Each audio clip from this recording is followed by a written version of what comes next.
ये कर्तव्य होता है, गौर से करना। बहुए सुनना, सासू भले मत सुनो। बहू का कर्तव्य ये होता है कि संसार में बहू के लिए 33 करोड़ देवताओं की सेवा पूजा करने की आवश्यकता नहीं है। बहू केवल अपने जीवन में जब तक आपके सास ससुर जिंदा हैं, जिस बहू ने सास ससुर की सेवा कर ली तो उसे किसी देवता के पूजने की आवश्यकता नहीं है, उसे किसी देवता के दर्शन करने की आवश्यकता नहीं है। जिस देवता के दर्शन करने आप जा रहे हैं वह देवता आप अगर सास ससुर की सेवा कर रहे हैं तो दर्शन करने आपके घर में खुद आएंगे। यह कैसे, ध्यान से सुनो निवेदन कर। सासू के कितने पांव होते हैं? जोर से बोल दो। दो ही होते हैं, 3 पांव की सासू तो नहीं है कोई के, टेम्पो भी हो कभी।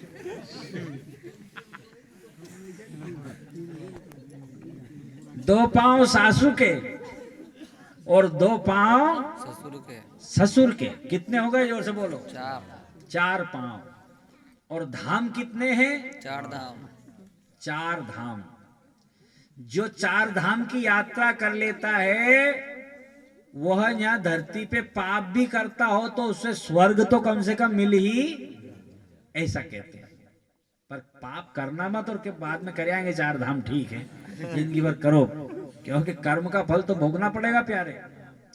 अभी नहीं तो बाद में जो पुण्य किया है उसका फल भी मिल जाएगा, लेकिन जो पाप किया है उसका फल भी मिलेगा, वो भी छूटेगा नहीं। ये ध्यान रखना, क्योंकि रामचरितमानस में कहा गया है कि कर्म प्रधान विश्व करि राखा, जो जस करहि सो तस फल नहीं, कोई सुख दुख कर दाता, निज कृत कर्म भोग सब भ्राता, भोगना ही पड़ता है। ठीक, करहि जो कर्म पाव फल सोई, निगम नीति अस कह सब कोई। और संस्कृत में गुरुजी बोल देंगे, अवश्यम में भोक्तव्यम कृतः कर्म शुभाशुभ। हाँ, संस्कृत में अवश्य ही उसको कर्म का फल भोगना पड़ता है। इसलिए बुरे कर्म क्यों करो, अपने झोला बुरे कर्मों से क्यों भरो? इस झोले को भरना ही है तो अच्छा अच्छा आइटम इकट्ठा करो ना संसार में, जो इतने अच्छे अच्छे हों। अब आप बाजार में जाते हैं तो खराब खराब सब्जियां लाते हैं कि अच्छी सब्जियां लाते? जोर से बोलो। अच्छी वाली सब्जी लाते हैं ना। ठीक, तो साग बना के खाओगे तो अच्छा स्वाद आएगा। तो यहाँ कर्म की सब्जी भी अच्छी वाली खरीदो ना, बुरी सब्जियां क्यों खरीद रहे हो? कैसे कैसे खरीद लेते हैं, हमें पता ही नहीं कि हम सब्जी काहे की खरीद रहे हैं। बता दूं कि नहीं बताऊं? सुन तो क्या कि फलानी भग गई, ये खराब सब्जी खरीद लिया। आप देखा फलाना जेल में गया, फलाना फलानी जगह गया, फलाना ये गलत काम कर रहा है। ये हम क्या कर रहे हैं? गलत सामान इकट्ठा कर रहे हैं हमारे जीवन। और एक बात बता दूं, दोनों तरफ हाथ जोड़ के कह रहा हूं, निवेदन कर रहा हूं, गौर करना। हम जीवन हमारा कितना सा है? 60-70 साल का। 5 साल तो बचपन में अनजाने में निकल गए, 5 साल के बाद आपको होश आया, 10 साल के बाद आप अच्छा बुरा समझने लगे, 15-20 साल के बाद आप कतर छांट करने लगे, और 70 साल के बाद फिर आपकी बुद्धि क्षीण हो जाती है। क्या हो जाती है? स्मरण शक्ति कमजोर हो जाती है। इस बीच में मुश्किल से 20 वो घटा दो, 50 साल मान लो। कितने साल? 50 साल। अब 50 साल में आधा जीवन तो हमारा सोने में चला गया। गया कि नहीं गया? 50 साल में मात्र जागृत अवस्था तो आपकी 25 साल ही रही ना। ठीक, 25 साल आपके रहे, आधा तो जीवन हमारा सोने में चला गया, आधा बचा। इसमें अगर हमने दूसरों की बुराइयां ही इकट्ठी कर ली और इकट्ठी करके गए देश छोड़ के जाना तो पड़ेगा, ध्यान यही रखना, चूक मत जाना। बेटी हो, ध्यान से सुनो। अगर हम यहां से बुराइयां ही बुराइयां लेकर के गए, भगवान ने पूछा क्या लाया बेटा, तो गांव के जितने बुरे लोग थे सबकी बुराइयां याद है मेरे को। ठीक, तूने अपने लिए कोई अच्छाई इकट्ठी करी कि नहीं, कि उसका तो पता नहीं है। तो बुराइयों का दुकान उधर है यमराज के पास। किसके पास है? हाँ, वहां अपना सामान बेचो जा करके। तो सीधे कहां जाएंगे? अब बोल दो, आप भले जाओ, हैं? ठीक। और बढ़िया बात, यहां कहीं का कुत्ता गंदगी कर जावे और झाड़ू से साफ करो, तो झाड़ू गंदा होगा कि नहीं होगा? होगा, पक्का। अब कोई गलती कर रहा है, कोई गलत काम कर रहा है, हम उसके गलत काम को अपनी जीभ से साफ करें तो हमारी जीभ उस झाड़ू की तरह गंदी होगी कि नहीं? जोर से बोलो, होगी कि नहीं? उसके गंदेपन को आपने अपनी जीभ से उच्चारण कर करके साफ कर रहे और अपनी जीभ गंदी कर रहे। यह जीभ भगवान का नाम लेने के लिए है कि किसी निंदा स्तुति करने के लिए? जीभ भगवान ने दी है तो केवल भगवान का स्मरण करने के लिए दी, अच्छे बोल बोलने के लिए दी है, किसी का भला करने के लिए दी है। किसी का अच्छा करो, किसी का बुरा करने के लिए जीभ का प्रयोग नहीं करना चाहिए, क्योंकि आपकी जुबान पे माता सरस्वती का निवास है। किसका निवास है? उसके द्वारा कभी गलत नहीं होना चाहिए। गलत अगर होता है तो मंथरा आपके हृदय में ही बैठी है, ठीक है ना? ऐसा ही। तो बहुत बढ़िया बात निवेदन कर रहा था मैं कि संसार में 4 धाम हैं। कितने धाम? 4 धाम। हाँ, उन 4 धाम के स्नान करने की हमें आवश्यकता नहीं है। मैं उसका खंडन नहीं कर रहा हूं, ये ध्यान रखना, मेरा उद्देश्य समझना। उसकी आवश्यकता नहीं है। अगर जिस भाग्यशाली के यहां पीठ ठोकना, छाती ठोकना, धन्यवाद देना भगवान को उठ करके कि जिसके यहां एक बूढ़ा और एक बूढ़ी सेवा करवाने के लिए है, तो अपना 1 साल का पुण्य भगवान को दे देना। भगवान तूने जो दिया है इससे बढ़िया कोई मुझे संपत्ति और धन नहीं है। और कभी 4 भाई हैं, लड़ाई झगड़ा हो तो 3 भाइयों को आप अपनी जमीन के हिस्से में से आधा आधा बीघा जमीन ज्यादा दे देना,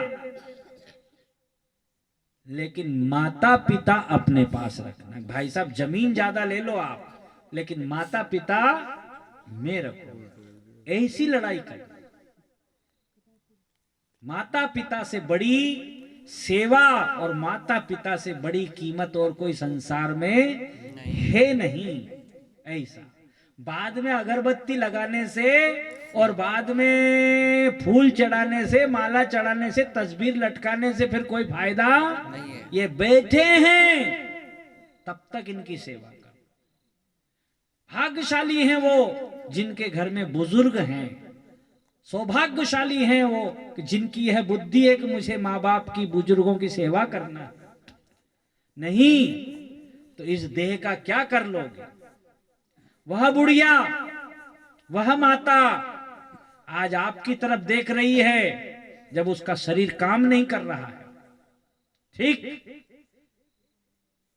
लेकिन इसने जवानी से तो आज तक अपने लिए कुछ नहीं मांगा। जितना भी साधना की, सेवा की, धर्म पुण्य किया, भजन किया, वो केवल अपने बेटे और बहू के लिए ही किया है। और बदले में उस बुढ़िया को कहीं आपने अपमान दिया या ठुकराया तो फिर किसी देवता का पूजन करने की आवश्यकता नहीं है। क्योंकि आपकी पूजा स्वीकार होने वाली नहीं है। नहीं है। किसी मंदिर में जाने की जरूरत नहीं है। दुर्भाग्य से भी मत चले जाना, नहीं तो भगवान आपको शराप और दे देंगे। क्या दे देंगे? आशीर्वाद नहीं मिलना है, श्राप मिलना है वहां से भगवान का, क्रोध का भाजन बनना पड़ेगा आपको। दृश्य देखो वो कौन सा, मां बहू एक लोटा पानी पिलाना, प्यासी है, और आपने बैठी रहो चुपचाप, देख नहीं रही हो मैं भोलेनाथ को जल चढ़ाने जा रही हूं। अब वह तो मांग रही है पानी और आप भोलेनाथ पे जल चढ़ाने जा रहे हैं। ईमानदारी से बताना मेरी माताओं बहनों, प्यासी सासू को छोड़ करके आप जिंदी सासू को छोड़ करके, जिसको पानी की जरूरत थी, पत्थर पे पानी डालने जा रहे हैं। किस पे? पत्थर पे। तो भोलेनाथ आपका जल स्वीकार करेंगे? नहीं करेंगे। अच्छा, जब आप सुबह उठ करके सासू को पांव में धोख देती हो सेवा करके बढ़िया, तो सासू के मुंह से कुछ निकलता है? जोर से बोलो, ईमानदारी से बोलो, कोई बेईमानी करने की जरूरत नहीं। कुछ निकलता है? बेटी, जब तक गंगा जमुना रहे, सूरज चांद रहे, तब तक तेरा सुहाग अमर रहे। ऐसा आशीर्वाद मिलता है? मिलता है ना। अब मूर्ति पे पानी डाला, वहां से कभी आशीर्वाद मिला? मिला और सुना हो तो बता दो मेरे को, ईमानदारी से बताना, झूठ बोलना मत। वहां से नहीं मिलता। ये राम जी के शब्द हैं, मैं अपनी तरफ से नहीं कह रहा हूं। किनके शब्द हैं? सीता, एहिते अधिक धर्म नहीं दूजा, कोई दूसरा इससे बड़ा धर्म ही नहीं है। आगे क्या लिखा है कि सादर सास ससुर पद पूजा। हृदय में एक दिन इस चौपाई को लिख के देखो और 8 दिन इस चौपाई का अनुकरण करके देखो, 9वें दिन फल मिलता है कि नहीं? आपको मिलेगा। पूरे मोहल्ले में चर्चा हो जाएगी, समाज में चर्चा हो जाएगी, यहां से लेकर के ऊपर तक आपकी चर्चा होगी कि लड़की तो फलाने की है। क्यों? कि ससुर भी समाज में बैठेगा तो बहू तो मेरी है। क्या लक्ष्मी आई है, इसके माँ बाप को धन्यवाद है। ठीक। और सासू जी 5-10 औरतों में बैठेगी तो आपने अच्छी सेवा करी, अंदर सादर शब्द लिखा है उसमें, आदर सहित अगर सेवा की तो वो सासू आपकी जाके निंदा करेगी कि प्रशंसा करेगी? जोर से बोलो। कौन पत्थर होगा? जब पूजने से, लगन से पत्थर में भगवान पैदा हो जाते हैं तो यह तो चैतन्य है, इनमें आपके प्रति अच्छे शब्दों का प्राकट्य नहीं होगा क्या?